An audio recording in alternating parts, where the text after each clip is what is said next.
नमस्कार मंडळी. काय मजेत ना? मजेत तर तुम्ही असणारच. काय नवीन-नवीन गोष्टी शिकतोय आणि आज तर एक अशी गोष्ट शिकणार आहोत, की जी आत्ता 4 मेला नॅशनल स्टॉक एक्सचेंजनी लॉन्च केलेली आहे.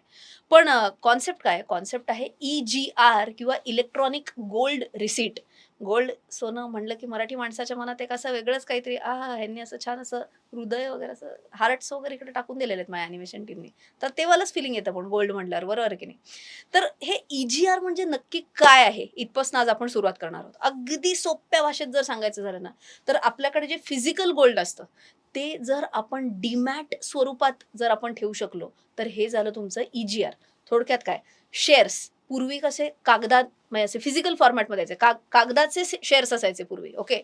बट हे बघा मी नॅशनल स्टॉक एक्सचेंजला गेले होते ना, तेव्हा इकडे हे मला ॲक्चुअली स्टेट बँक ऑफ इंडियाचं असं एक फिजिकल शेअर सर्टिफिकेट तिकडे त्यांनी लावून ठेवलेलं आहे. आता अशी मिळतात का शेअर सर्टिफिकेट्स? नाही. आता ते शेअर सर्टिफिकेट तुम्हाला डीमॅट फॉर्मॅटमध्ये मिळतात. बरोबर? तसंच सोनं पण डीमॅट फॉर्मॅटमध्ये मिळालं तर? एक्झॅक्टली याचंच नाव आहे EGR किंवा इलेक्ट्रॉनिक गोल्ड रिसीट. ओके. आता इलेक्ट्रॉनिक गोल्ड रिसीट्सचं अजून एक मीनिंग जर समजून घ्यायचं झालं, तर काय लिहिलंय बघा, electronic gold receipts are exchange traded securities that represent the ownership of physical gold stored in SEBI approved vaults. आणि आपल्याला यातलं काहीही कळलेलं नाही. सोप्या भाषेत जर सांगायचं झालं, तर एक्सचेंज ट्रेडेड सिक्युरिटीज का बरं म्हणलं याला? कारण डीमॅट फॉर्मॅटमध्ये आलं सोनं. जसं शेअर डीमॅट फॉर्मॅटमध्ये येतात, तसं सोनं डीमॅट फॉर्मॅटमध्ये आलं. जसं शेअर्स तुम्ही एक्सचेंजवरती ट्रेड करू शकता, तसं आता सोनं पण एक्सचेंजवरती ट्रेड करता येणार आहे. ओके. बट प्रश्न पडले असतील, की हे सोनं खरं-खरं असतं का? पण मग कुठेतरी असतं का? तर ते असणार आहे सेबी अप्रूव्ड व्हॉल्ट्समध्ये. ओके. बट तुम्ही म्हटलं असेल आता कसं झालंय माहिती आहे का, ते असं पझल असतात बघा, त्याचे तुकडे वेगळे-वेगळे असतात. त्याचे वेगळे-वेगळे तुकडे कळालेले आहेत. त्याचं एक छानसं असं पिक्चर जोडून नाही आलेलं आहे. तेच बघून घेणार आहोत पुढच्या भागात. आता आपल्याला ते पझल छान आपल्याला जोडायचं आहे आणि त्याच्यासाठी 2 सोपी उदाहरणं घेते. म्हणजे तुम्हाला ऑलमोस्ट कळूनच जाईल ही कॉन्सेप्ट EGRची. ओके. पहिलं उदाहरण घेऊयात मंदिरांचं. तर भारतात अशी अनेक मंदिरं आहेत, की ज्यांच्याकडे भरपूर सोनं आहे. आता सोनं जर देवाच्या दागदागिन्यांच्या स्वरूपात असेल, देवीच्या दागदागिन्यांच्या स्वरूपात असेल, तर ते काही कोणी बँकेत जाऊन वॉल्टमध्ये, बँकेच्या लॉकर्समध्ये नाही ठेवत, बरोबर? ते जनरली देवावरतीच घातलेले असतात. बट जर आपण बघितलं तर अनेक असे भक्त असतात, की जे सोनं दानपेटीत सुद्धा टाकतात. वळी दानपेटीत टाकलेली मी स्वतः बघितलेली आहे. ओके. अशा केसमध्ये काय होतं बघा, ही आता वळी आहे, तर ते काही मंदिरात ठेवण्याची गरज नाही. सो अशा वेळेला बँकांच्या लॉकर्समध्ये बऱ्याच वेळेला मंदिरांच्या ज्या संस्था आहेत, ते ठेवून देतात बँकांच्या लॉकर्समध्ये. त्याच्या ऐवजी काय करता येऊ शकतंय बघा बरं का. त्याच्या ऐवजी मंदिरांकडे आहे भरपूर सोनं. आता ते सोनं ठेवणार वॉल्ट्समध्ये. आता हे वॉल्ट्स कोणाचे आहेत? तर हे सेबी अप्रूव्ड किंवा सेबी अक्रेडिटेड वॉल्ट्स आहेत. बँकांचे नाहीत. सेबीनी मान्यता दिलेली, अक्रेडिटेड म्हणजे सेबीनी मान्यता दिलेली वॉल्ट्स आहेत. आता या वॉल्टमध्ये ठेवल्यावर पुढं काय होणार आहे? जेवढं सोनं ठेवलेलं आहे, सपोज 1 किलोचं सोनं ठेवलेलं आहे, तर 1 किलोच्या इलेक्ट्रॉनिक गोल्ड रिसीट्स तयार होणार. सिंपल आहे.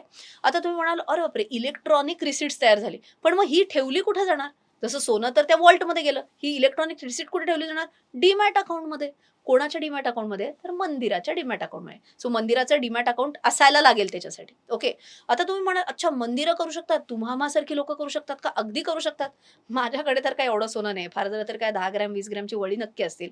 तर असं सेम होणार. म्हणजे माझी 10 ग्रॅम, 20 ग्रॅमची वळी जर मला EGRमध्ये कन्व्हर्ट करायची असतील, तर मी सेबी अक्रेडिटेड वॉल्टमध्ये ते जमा करणार. त्याच्यातनं मला मिळणार EGR. EGR मी ठेवणार माझ्या डीमॅट अकाउंटमध्ये. इथपर्यंत ओके का? सो ह्या अख्ख्या इकोसिस्टममध्ये, EGRच्या इकोसिस्टममध्ये कोण आलं? तर एक आलं, की तुमचे व्हॉल्ट मॅनेजर्स आले, जे सेबीच्या अप्रूव्ड लिस्टमध्ये आहेत. जे सेबीने ज्यांना मान्यता दिलेली आहे. ते झाले तुमचे व्हॉल्ट मॅनेजर्स, बरोबर? दुसरी गोष्ट कोण आले? गुंतवणूकदार. गुंतवणूकदार अर्थात ज्यांच्याकडे सोनं होतं. मी मगाशी म्हटलं तसं टेम्पल्स किंवा तुम्हा-आम्हासारखी लोकं. कोणी संस्था असू शकतात. हे झाले इन्व्हेस्टर्स. या सगळ्यांवरती नजर ठेवणारं कोण आहे? जेवढं सोनं त्या व्हॉल्टमध्ये गेलं, तेवढ्याचीच EGR झाली ना. असं नको व्हायला, की सोनं आहे 1 किलोचं आणि EGR बनल्या 2 किलोच्या. असं नाही व्हायला पाहिजे. त्याच्यावरती लक्ष कोण ठेवणार आहे? तर सेबी लक्ष ठेवणार आहे. इथपर्यंत पण ओके. अच्छा हे EGRs ज्या बनल्या, त्या माझ्या डीमॅट अकाउंटमध्ये गेल्या. बट तुम्हाला सगळ्यांना ऑलरेडी माहिती आहे, डीमॅट शेवटी कोणत्या डिपॉझिटरीशी लिंक्ड असतं? आयदर CDSL किंवा NSDL. सो जरी तुमच्या आमच्या डीमॅट अकाउंटमध्ये जरी EGR आला, तरी अल्टिमेटली त्या कुठे गेल्या? NSDL किंवा CDSLकडे. आणि सगळ्यात महत्त्वाचं, EGR आली तर, आता हा खूप महत्त्वाचा मुद्दा आहे. EGR आली तर खरी, माझ्या डीमॅट अकाउंटमध्ये आली तर खरी. बट लेट अस से 5 वर्षांनंतर, 6 वर्षांनंतर सोन्याचे भाव भरपूर वाढले. वाह! क्या बात है. सोन्याचे भाव भरपूर वाढले आणि मला वाटलं आता विकून टाकूयात आपण. मी हे EGR माझ्या अकाउंटमधनं EGRs डायरेक्टली स्टॉक एक्सचेंजवरती विकून टाकू शकते. जसे मी शेअर्स विकू शकते, तसे मी माझ्या EGR विकून टाकणार. सो अर्थातच अजून एक पार्टिसिपंट इथे कोण आला, तर NSE किंवा BSE एक्सचेंज माध्यम ज्याच्या थ्रू EGRs विकले जाणार. सो 5 पार्टिसिपंट्स कोण आले, आता एकदा क्विक रॅपअप करते. एक व्हॉल्ट मॅनेजर्स आले, व्हॉल्टवाले आले. दुसरं डिपॉझिटरीज आले, जिकडे अल्टिमेटली तुमचे EGRs जमा होणार आहेत, NSDL, CDSL म्हणा. तुम्हाला जेव्हा हे विकायचं आहे, तेव्हा एक्सचेंज पाहिजे, NSE, BSE आले. त्याच्यानंतर गुंतवणूकदार पण पाहिजे, ज्यांच्याकडे सोनं आहे. आणि शेवटी सगळ्यांवरती लक्ष ठेवणारं कोण, सेबी. इथपर्यंत ओके. आय होप तुम्हाला EGRची एक बेसिक संकल्पना व्यवस्थित कळाली. आता पुढचा मुद्दा लक्षात घेऊयात, की जर तुम्हाला खरंच म्हणजे तुम्हाला आता वाटताना तरी भारी आयडिया वाटली असेल, हिशोब आपण आपल्या घरचं सोनं आपण EGR मध्ये कन्व्हर्ट करू शकतो, पण ते खरंच कसं बरं करायचं? ते सेबी रजिस्टर्ड वॉल्ट मॅनेजर्स जे आहेत ते नक्की कोण आहेत? कौन है ये लोग? कहाँ से आते हैं? असं जर तुम्हाला मनात प्रश्न पडला असेल, तर मी सेबीच्या वेबसाईटवर गेले आणि सेबीच्या वेबसाईटवर मला ही नावं दिसली. ब्रिंक्स इंडिया म्हणा किंवा मालका अमित म्हणा किंवा सिक्वेल्स लॉजिस्टिक्स म्हणा, ही 2-3 नावं आत्ता तरी सेबीच्या वेबसाईटवर मला ही 3च नावं दिसतायत. त्यातले 2 आहेत मुंबईचे आणि 1 आहेत अहमदाबादचे. बरं ठीक आहे. सो आत्ता तरी एवढेच 3 नावं दिसतायत.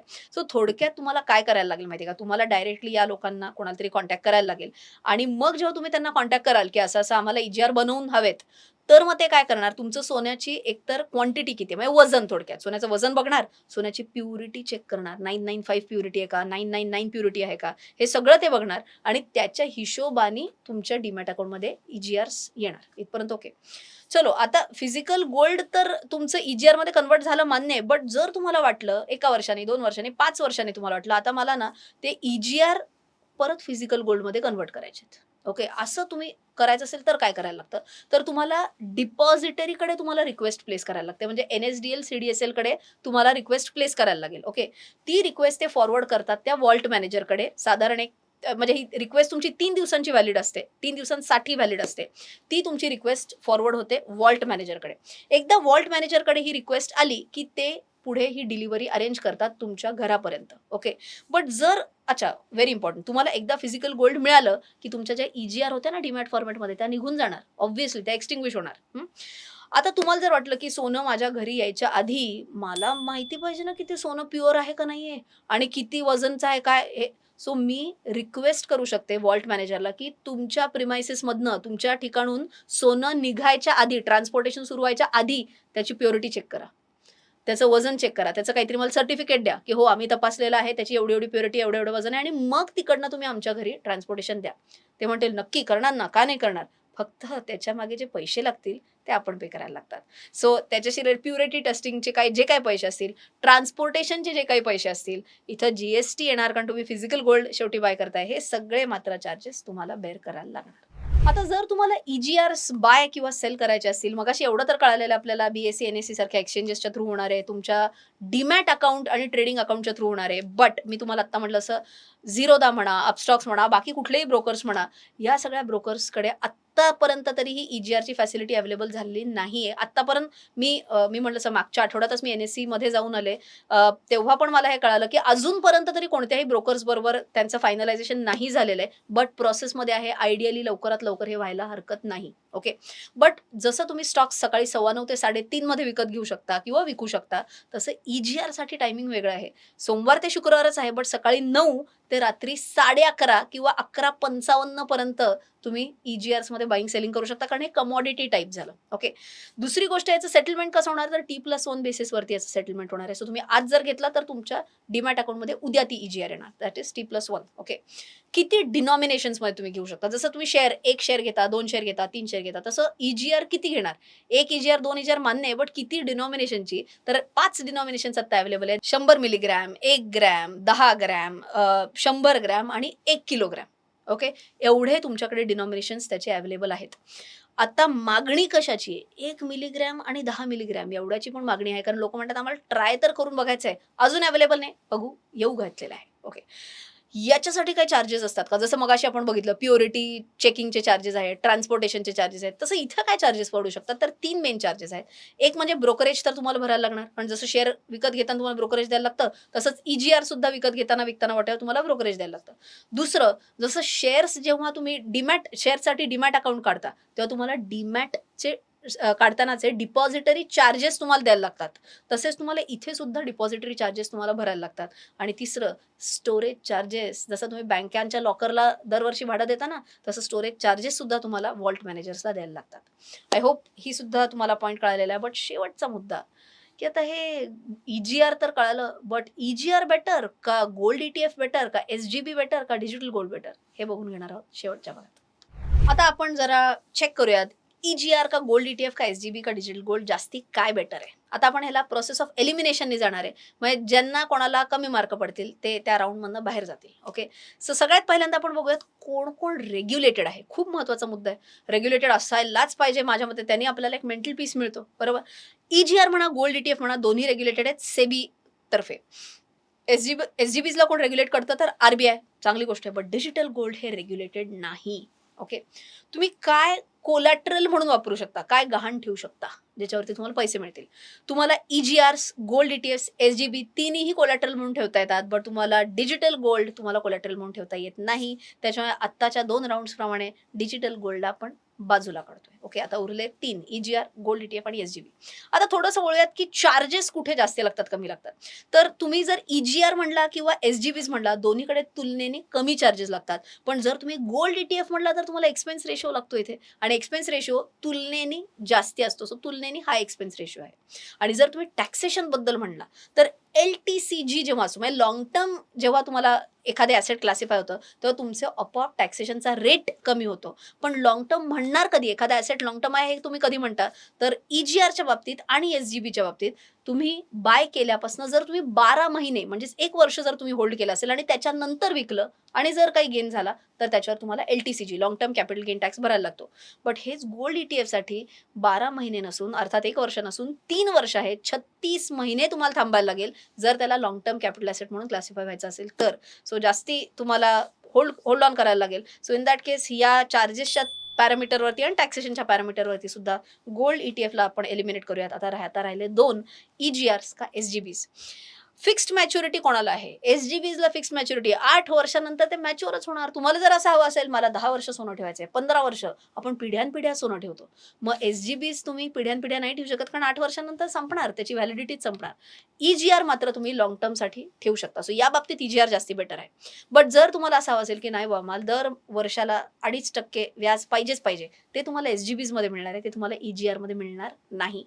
अजून एक तुम्हाला मगाशी मुद्दा सांगितला, फिजिकल गोल्डमध्ये कन्व्हर्ट होतं का? तर एस-जी-बी फिजिकल गोल्डमध्ये कन्व्हर्ट करता येत नाही, पण ई-जी-आर मात्र फिजिकल गोल्डमध्ये कन्व्हर्ट करता येतं. सो तसं म्हटल्यानंतर दोघांमध्ये थोडं प्लस थोडं मायनस आहे. तुम्हाला काय हवंय त्याच्याप्रमाणे तुम्ही ई-जी-आर किंवा एस-जी-बी तुमचा फायनल चॉईस करू शकता.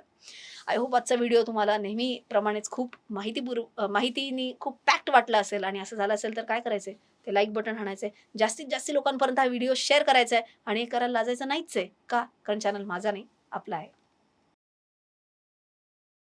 तुम्ही अनेक सोशल मीडिया प्लॅटफॉर्म्सवर अशा जाहिराती बघितल्या असतील. प्लीज नोट करा, हे सर्व फ्रॉडस्टर्स आहेत आणि तुम्हाला कायम हे स्टॉक टिप्स आणि खूप जास्ती रिटर्न्स प्रॉमिस करतील. मी कोणतेही कॉल्स देत नाही, मी कोणतीही ॲडवायझरी सर्व्हिस पण देत नाही. मी फक्त आणि फक्त ज्ञान देते, तेही माझ्या यूट्यूब चॅनलवरून आणि माझ्या वेबसाईट्सवरून रचनारानडे.com आणि रचनारानडे.in वरून.